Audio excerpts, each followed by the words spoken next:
Something very unique about our participants is that we have 70% of the people at this event who are from the secular workplace.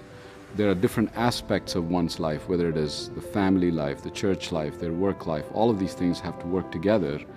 And the one area that we seem to be leaving out is the workplace, whether it is at home or whether it's outside. And that portion, we think, has nothing to do with our Christian walk, and that's just not true.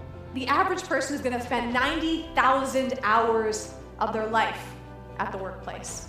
That's a third of all of our lifetimes. So the way that we work, the way that we engage, the way that we collaborate, the way that we lead, the way that we see people or don't see people is going to matter.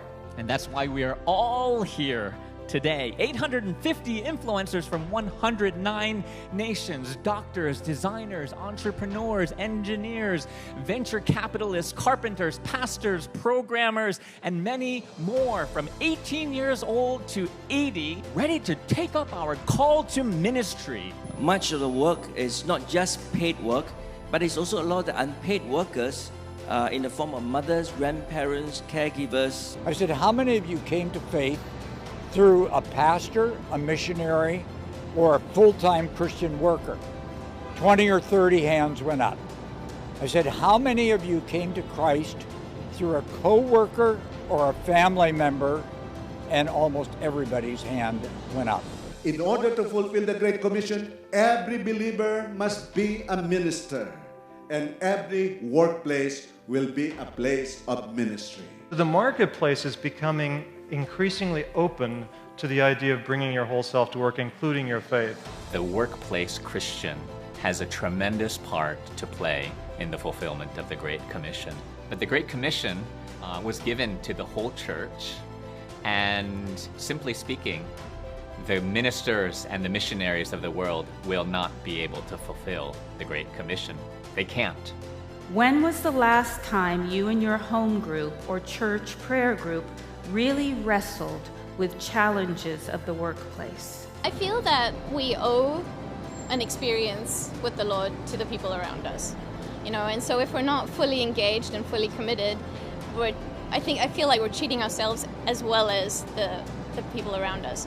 And understanding that when we go to work every day, we are whole persons that take with us everything that we are. When we find our worth in the one who is worthy, we will run, and we will build, and we will invest, and we will engineer, and we will cook, and we will create to the glory of God. Growing up, we've associated work with being something that is mundane and tedious and something we have to get out of the way. But because now there's this new perspective of work being worship, I no longer have to wait 8 to 10 hours to get that part of my life out, so I get to the meaningful part of my life. Regardless of what you do, you might be an employee, you might be a CEO. Regardless, God is concerned with the type of integrity that you are a part of that organization with. What are you really doing to make sure that His character and that His word is not only being preached, but being, lived out and walked on a daily basis? Something someone said was, we don't go to work to find our meaning, but we take our meaning to work. This has really impacted my idea, and I feel like it's a great platform to connect and understand what God is doing through workplace ministries in different parts of the world. I picked up 6 M's from one of the workshops. Is we can model godly character, we can make good work, we can minister with grace and love, we can mold culture, we can be a mouthpiece for truth and justice, and we can be a messenger of the gospel. We are the ones entrusted with moving God's creation forward. We are in some way co-creators with God. One of the things that I've always found interesting is the whole idea of being created in His image and what that means for us. And so the idea that we're co-creators with Him is just liberating, to know that we're not stuck to certain ways of doing things, that we can appeal to Him and ask for wisdom and guidance and really a creative power to make a difference. To be those who are taking the raw clay of creation and make masterpieces to the glory of God. Christ came to say, no, there's a different way that we the kingdom will bring kingdom impact into every sphere, and it's by tying the shoes of our colleagues. It's by washing the feet. We learn from the gospel of Jesus that we are to make room for the other, especially for those who are marginalized and oppressed in our communities. The church is losing ground in most cities, and pastors don't have the visibility and the credibility in big, complicated cities.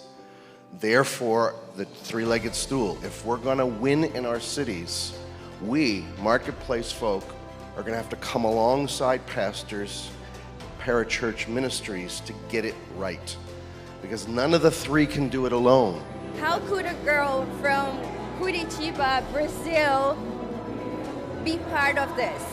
I thought I knew how big God is, but here it just shows me that He's great. He's much bigger than I could ever possibly imagine. But sometimes we forget that we also are whole people, and we bring the whole of ourselves, all impacted by the gospel of Jesus Christ, wherever we go.